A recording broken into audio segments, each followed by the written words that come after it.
Hello friends, welcome to exam planet. तो आप सभी का स्वागत है 22 अप्रैल की बैंकिंग अवेयरनेस में। तो चलिए शुरू करते हैं फ्रॉम करंट स्लाइड। राइट, तो आज हम बात करेंगे। आज हमारे पास टोटल 4 खबरें हैं, वही चारों की मैंने यहाँ पे आगे स्नैपशॉट लगा हुआ है। एक खबर गूगल पे से रिलेटेड है, एक एसबीआई म्यूचुअल फंड से रिलेटेड है, एक जीडीपी प्रोजेक्शन से रिलेटेड है और एक बीटेक्स से रिलेटेड है, बीटेक्स। ठीक है, चलिए स्टार्ट करते हैं। आई होप सो आपको वीडियोस पसंद आ रही होंगी, बिकॉज बैंकिंग अवेयरनेस का बहुत बड़ा रोल होता है आपके एग्जाम में। आपको पता है 50 to 60% सवाल सिर्फ बैंकिंग अवेयरनेस से ही आते हैं। राइट, तो चलिए स्टार्ट करते हैं। इसीलिए मैंने आपके लिए ये सीरीज स्टार्ट की। आज तीसरा दिन है, आई होप सो मैं इसको कंटिन्यू करूँगा। अगर आपको पुराने वीडियोस चाहिए आप वो भी बताइए मुझे, मैं वीकली करके उसको भी खत्म कर दूंगा। अप्रैल के सारे वीडियोस पूरे अप्रैल में करके दे सकता हूँ आपको, पर आपका रिस्पॉन्स बहुत ज़रूरी है। आप अच्छा रिस्पॉन्ड करेंगे, आप मुझे बताएंगे तो मैं आपको वो भी करके दूंगा। राइट, चलिए let's move to the first slide. पहली खबर, पहली खबर क्या है? Bitex becomes first crypto currency exchange. Bitex जो है वो पहली क्रिप्टो करेंसी एक्सचेंज बन गई है। ठीक है, टू प्रोवाइड इन्वेस्टमेंट डिस्क्लोजर, जो कि इंडिया में इन्वेस्टमेंट डिस्क्लोजर दे रही है। राइट, अब आप बोलेंगे ये खबर है क्या? ये खबर ये है कि बीटेक्स जो है एक कंपनी है जो कि 2018 में फॉर्म हुई थी। खबर आपको पूरी पता चल जाएगी, पहले आप हिस्ट्री देख लीजिए। बीटेक्स एक कंपनी है जो 2018 में फॉर्म हुई थी। ठीक है, कहाँ पे शुरू हुई थी? यूनाइटेड अरब एमिरेट्स में स्टार्ट हुई थी बीटेक्स। ध्यान से सुनिए मेरी बात को। बीटेक्स एक कंपनी है जो कि 2018 में शुरू हुई थी यूनाइटेड अरब एमिरेट्स में। ठीक है, और अब ये क्या कर रही है? अभी एक्सपैंड कर रही है कहाँ पे? अपने ऑपरेशंस इंडिया में। Now it is expanding it's operations in India. ठीक है, the exchange current daily volume is about 2.5 million with 35,000 users. अभी जो ये हमारे पास जो बीटेक्स है, इसकी जो करंट डेली वॉल्यूम है वो लगभग $2.5 मिलियन है। जिसके पास टोटल 35,000 यूजर्स हैं। $2.5 मिलियन का इसका वर्थ है डेली का। ठीक है, और 35,000 यूजर्स इसके पास हैं।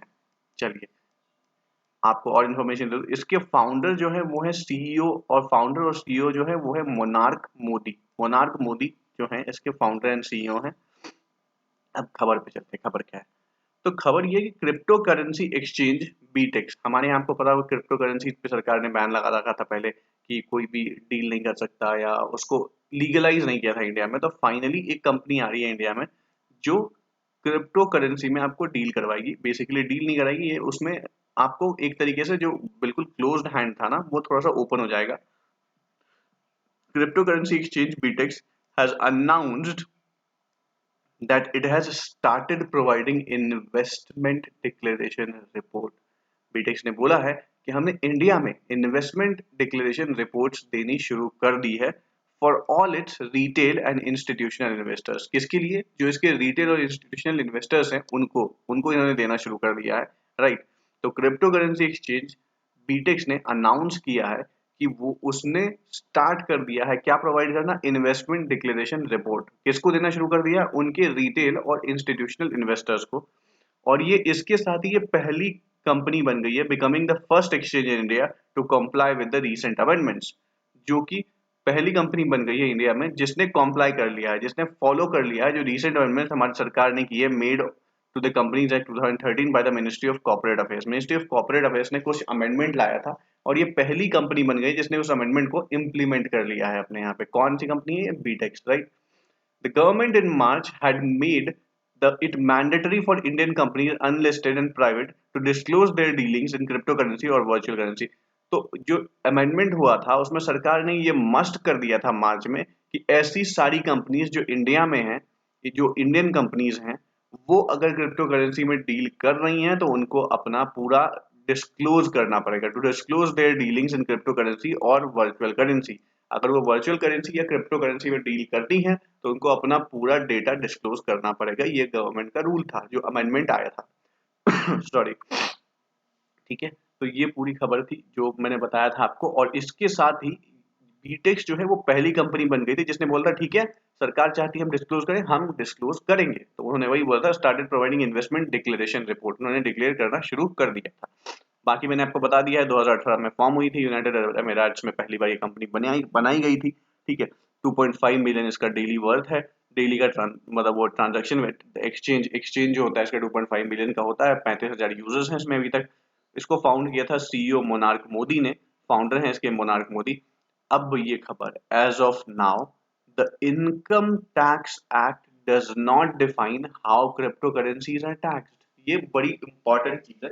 अगर आप क्रिप्टो करेंसीज खरीदते हो और उससे आपकी कुछ कमाई होती है तो हमारे इनकम टैक्स लॉ में या हमारा जो कानून है उसमें अभी तक ये डिफाइन ही नहीं किया गया है कि क्रिप्टो करेंसीज से जो इनकम होगी उसको कैसे टैक्स किया जाएगा। राइट, तो आई होप सो गवर्नमेंट जल्दी इस बारे में सोचेगी और कुछ अच्छा डिसीजन लेगी। बट फिलहाल अभी तक का सिनेरियो ये है, as of now the income tax act does not define how crypto currencies are taxed और विल बी टैक्स्ड। ठीक है, फिलहाल अभी तक कोई इस पे क्लैरिटी नहीं है। ठीक है, आई होप सो आपको क्लियर हो गई पहली खबर। चलिए मूव करते हैं नेक्स्ट।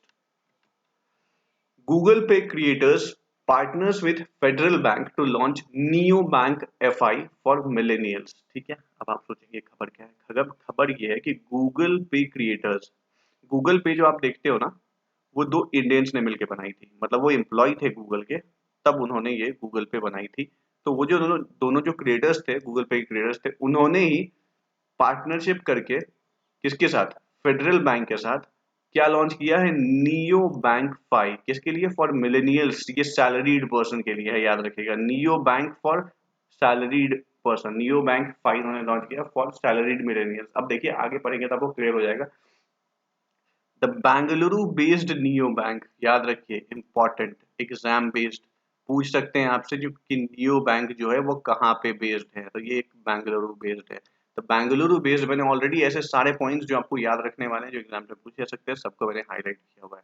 तो Bengaluru based neo bank has partnered with, किसके साथ पार्टनरशिप करी है, फेडरल बैंक के साथ। ऐसे सवाल भी पूछे जाते हैं, नियो बैंक ने किस बैंक के साथ पार्टनरशिप करी है, तो वो फेडरल बैंक है। तो neo bank has partnered with Federal Bank to enable its users, किस लिए पार्टनरशिप करी है, ताकि वो अपने यूजर्स को इनेबल कर सके, to enable its users to open their saving bank account, ताकि वो सेविंग बैंक अकाउंट खोल सके किसके साथ, with the attendant debit card के साथ, which the founders say, just with the attendant debit card which the founders say will happen in 3 minutes।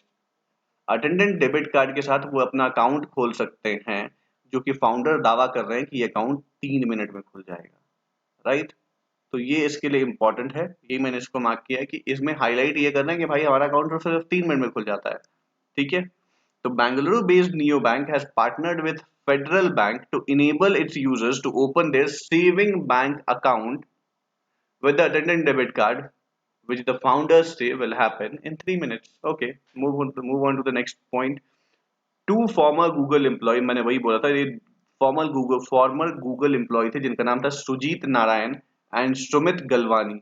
Sujit Narayan and Sumit गलवानी, जिन्होंने who pioneered the building Google पे, जिन्होंने Google पे बनाने में मदद की थी, लॉन्च्ड एफआई, उन्होंने लॉन्च किया FI, a neo bank targeted at the salaried millennial customers. मैंने बोला आपको, इन्होंने जो नियो बैंक फाइल लॉन्च किया है ये टारगेट करके लॉन्च किया किसको, सैलरीड मिलेनियल कस्टमर्स को, to help them understand money, save more and spend intelligently। ठीक है, उनका मकसद क्या था कि हम जो सैलरीड मिलेनियल कस्टमर्स हैं हम उनको बताएंगे क्या इंपॉर्टेंस है मनी की, मनी है क्या, क्या इंपॉर्टेंस है मनी की, कैसे आप ज्यादा सेव कर सकते हो और कैसे आप इंटेलिजेंटली स्पेंड कर सकते हो। तो ये पूरा मकसद है ये जो जियो नियो बैंक फाई बनी है। ठीक है, तो उसका मकसद ये है कि जो मिलेनियल सैलरीड कस्टमर्स हैं उनको हेल्प करेगी समझने में कि what is money, how many should be spent, how you can save more money, और इंटेलिजेंटली पैसे कैसे खर्चे जाते हैं ये आपको सिखाया जाएगा इसके थ्रू। ठीक है, this is a nice initiative. आगे चलते हैं। Fi will provide a full suite of banking experience. Fi जो है वो आपको एक प्रॉपर बैंकिंग एक्सपीरियंस देगी जो आपको नॉर्मल बैंकों में मिलती है, प्रॉपर बैंकिंग एक्सपीरियंस होगा, along with intuitive hyper personalized technology on the platform which provides individual advice based on the requirement। okay, एक तो ये आपको प्रॉपर बैंकिंग फैसिलिटी दे रही है, उसके साथ साथ ये आपको हाइपर पर्सनलाइज टेक्नोलॉजी देगी। हाइपर पर्सनलाइज का मतलब ये होता है कि हर इंसान पे, हर कस्टमर पे इंडिविजुअली ध्यान दिया जाएगा, उसकी क्या रिक्वायरमेंट है, किस टाइम पे उसको किस चीज की नीड होगी, राइट। उन सबको इंडिविजुअली मॉनिटर किया जाएगा और उनकी प्रोफाइल को देखते हुए, उनकी नीड्स को देखते हुए, उनकी फ्यूचर प्लानिंग को देखते हुए सब कुछ प्लान किया जाएगा और उनको उसके अकॉर्डिंग गाइडेंस दी जाएगी। ये पूरा मकसद है इसका, राइट। वही मैं बोलना चाह रहा था, देखिए अभी with intuitive hyper personalise technology on the platform which provides individual advice based on the requirement। जिस चीज की आपको रिक्वायरमेंट होगी, पहले ये जो सूट है वो पहले जो ये फाई है, ये उसको अंडरस्टैंड करेगा, उसको एनालाइज करेगा और फिर आपको सजेशंस देगा कि आप ऐसा कर सकते हो तो आपका जो ये गोल है ये अचीव हो जाएगा, आपने जो ये टारगेट सेट कर रखा है ये अचीव हो जाएगा, आप उसको इस तरीके से अप्रोच कर सकते हो, राइट। तो ये जो फाई है बेसिकली ये आपको नियो बैंक फाई ये आपको तरीके समझाएगा कि कैसे आप चीजों को अप्रोच कर सकते हो ताकि आपकी जो टारगेट्स हैं, आपकी जो एम्बिशंस हैं वो अचीव हो सके, right. Our objective is to raise the bar and reward people for saving money, nudging them to good financial habits. Okay, तो इन्होंने बोला है, फाइव वालों ने बेसिकली, जो सुजीत नारायण और सुमित गलवानी है, इन्होंने बोला है कि हमारा ऑब्जेक्टिव जो है वो ये है कि raise the bar and reward people for saving money. हम जो है अपना बार थोड़ा सा बढ़ाएंगे, मार्केट में जो सिचुएशन है उससे थोड़ा सा और ऊपर जाएंगे हम, और लोगों को रिवॉर्ड करना शुरू करेंगे। किसके लिए? उनकी सेविंग्स हैबिट के लिए। अगर वो पैसे बचा रहे हैं तो हम उनको रिवॉर्ड करेंगे उसके लिए, ठीक है। Nudging them to good financial habits, और उनको हम एनेबल करेंगे, उनको हम बेसिकली मोटिवेट करेंगे और उनको हम हेल्प करेंगे ताकि वो अच्छी फाइनेंशियल हैबिट्स उनके अंदर आए, वो अच्छी फाइनेंशियल हैबिट्स डेवलप करें, मनी सेव करें, ठीक है। तो ये पूरा, इस पूरे जो गूगल पे क्रिएटर्स ने जो बनाया है इसका पूरा मकसद ये है, राइट। वो मनी सेवर्स जो हैं, जो मनी बचाते हैं, उनको रिवॉर्ड करेंगे और बाकी बहुत सारी तरीके से हेल्प करेंगे, उनकी हेल्प करेंगे कैसे पैसे बचाए जाते हैं, कैसे कहाँ खर्च किए जाते हैं, आप अननेसेसरी पैसे कहाँ खर्च कर रहे हो ये आपको ये वो भी बताएगी, राइट। तो it's a good initiative, right. Let's move on to the third. SBI Mutual Fund becomes first mutual fund company to cross 5 lakh crore AAUM. Ab now you will say, what is AAUM? AAUM is assets under management. Assets under management. ठीक है, चलिए बताता हूँ खबर पूरी क्या है। खबर ये है कि SBI mutual fund management private limited जो है उसने इन्फॉर्म किया है कि वो जो है अब it has become the first mutual fund house in India to cross 5 lakh crore average asset under management. उसने बोला है कि वो इंडिया की पहली कंपनी बन गई है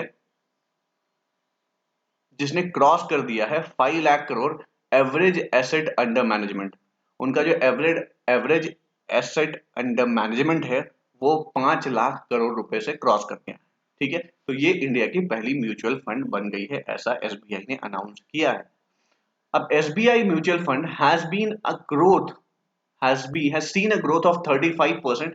यहाँ पे देखिए ये बीआई हो गया है, यहाँ से आगे से एस निकल गया है, तो आप ध्यान दीजिएगा कि यहाँ पे, तो इससे लिखने में बड़ी परेशानी होती है भाई, चलो एस लिख दिया मैंने वेरी वेरी अच्छे तरीके से, ठीक है। तो SBI mutual fund has seen a growth of 35% during the financial year 2020-21। भाई जब 20-21 में हर जगह लॉकडाउन लगा हुआ था तब एसबीआई म्यूचुअल फंड ने 35% की ग्रोथ अचीव की थी, ठीक है।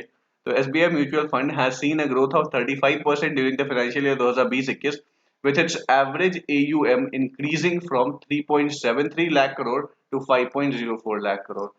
उसी समय जो इसका एवरेज एयूएम था, एवरेज एयूएम जिसको हम बोलते हैं एसेट्स अंडर मैनेजमेंट, वो 3.73 लाख से बढ़ के 5.04 लाख करोड़ तक चला गया था, ठीक है। इंपॉर्टेंट, कितने परसेंट की ग्रोथ देखी गई थी? 35% की। कब देखी गई थी? 2020 से 2021 सेशन में, जब लॉकडाउन प्रॉपर लगा हुआ था 5-6 महीने के लिए। उनका अमाउंट क्या था उससे पहले? 3.73 लाख करोड़ उनका वो था, और वो बढ़ के कहां पहुंच गया? 5.04 लाख करोड़ पे। Cool. Next point, the company which is a joint venture, याद रखिए जो एसबीआई म्यूचुअल फंड है ये एक जॉइंट वेंचर है, ठीक है। It's not wholly or individually owned by SBI, it is a joint venture। किसके बीच में है? Between India's largest lender state Bank of India, ये तो आपको पता चल रहा है एसबीआई म्यूचुअल फंड नाम से। स्टेट बैंक ऑफ इंडिया जो है हमारी, एक तो वो उसकी पार्टनर है, दूसरा Europe's largest asset management manager Amundi, Amundi है। तो ये एक जॉइंट वेंचर है एसबीआई का, स्टेट बैंक ऑफ इंडिया का और यूरोप की लार्जेस्ट एसेट मैनेजर अमोंडी का, right. The the fund houses the fund houses SIP book has increase to 1382 crore तक बढ़ गई है। The fund houses SIP book जो थी उसकी, वो बढ़ के 1382 करोड़ हो गई है फ्रॉम 1180 करोड़। ठीक है, पहले जो एसआईपी बुक थी उनकी वो 1180 करोड़ रुपए की थी, जो बढ़ के 1382 करोड़ रुपए हो गई है over the last year. Over the last year, वही मैंने बोला था लॉकडाउन के टाइम पे, रिकॉर्डिंग अ ग्रोथ ऑफ 17%, 17% का ग्रोथ आया है इसमें भी। 35% का ग्रोथ किसमें आया है? एवरेज एयूएम में 35% का ग्रोथ आया है, और यहाँ पे एयूएम में 17% का ग्रोथ आया है। द फंड हाउस, ऐसे जो फंड उनके पास था वो 1180 करोड़ से बढ़ के 1382 करोड़ हो गया, 17% की इंक्रीमेंट आई है उसमें। और सबसे इंपॉर्टेंट चीज, एसबीआई म्यूचुअल फंड फाउंड, मतलब फाउंड कब हुआ था, कब एस्टेब्लिश हुआ था? ये एस्टेब्लिश हुआ था 7 फरवरी 1992 में, एस्टेब्लिश हुआ था, याद रखिए।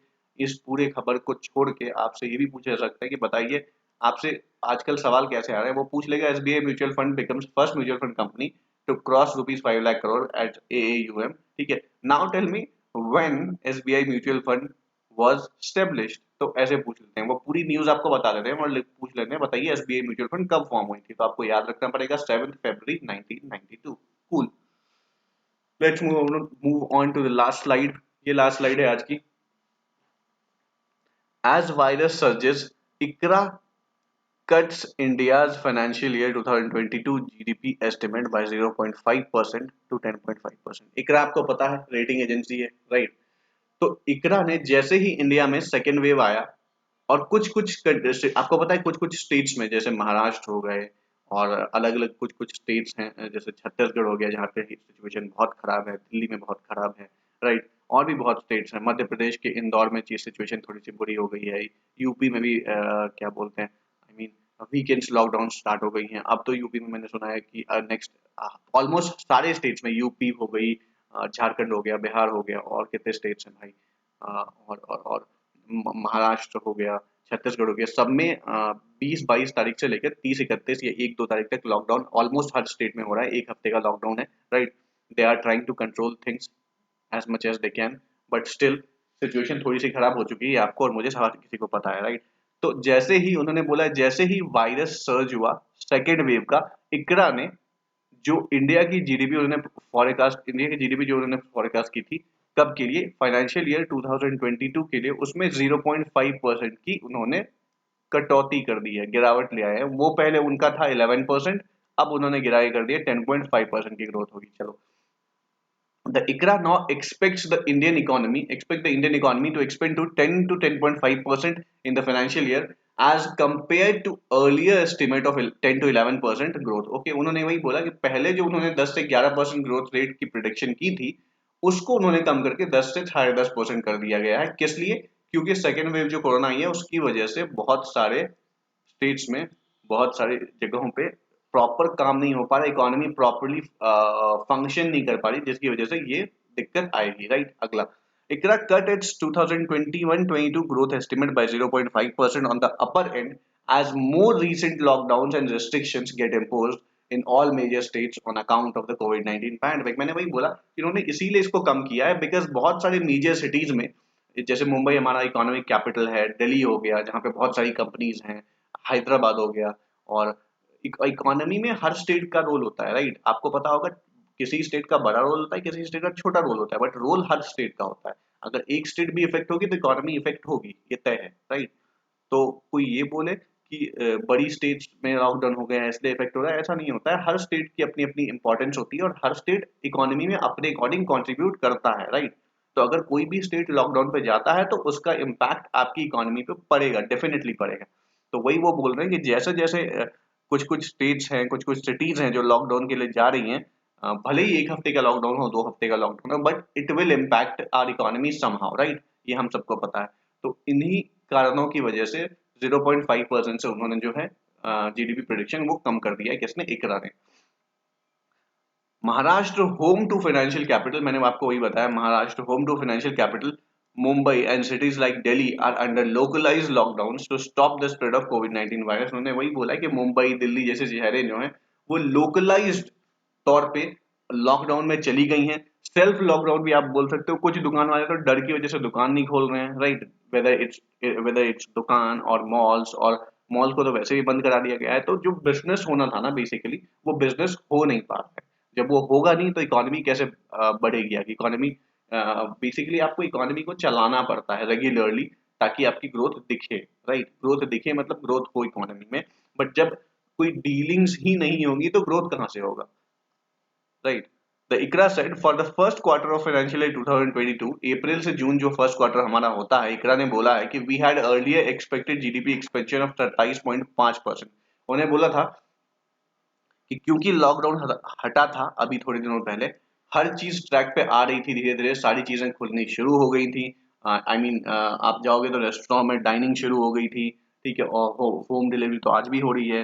लोगों ने मॉल्स जाना शुरू कर दिया था, अलग अलग मॉल्स खुल गए थे, कपड़ों की सेल और बाकी चीजें शुरू हो चुकी थी। बट उसके बाद वापस से इसको कॉन्ट्रैक्ट करना, वापस से इसको बंद करना, तो उन्होंने बोला था जैसे बहुत दिनों के बाद चीजें खुली थी ना, तो उससे फायदा क्या हो रहा था कि एक्सपेंशन जो है ना जीडीपी का, वो बहुत फास्ट था, ठीक है। लोग निकल रहे थे घरों से बाहर, लोग सामान खरीद रहे थे, तो उनका एक्सपेक्टेशन था कि फर्स्ट क्वार्टर में इंडिया जो है 27.5% की ग्रोथ दिखाएगा, राइट।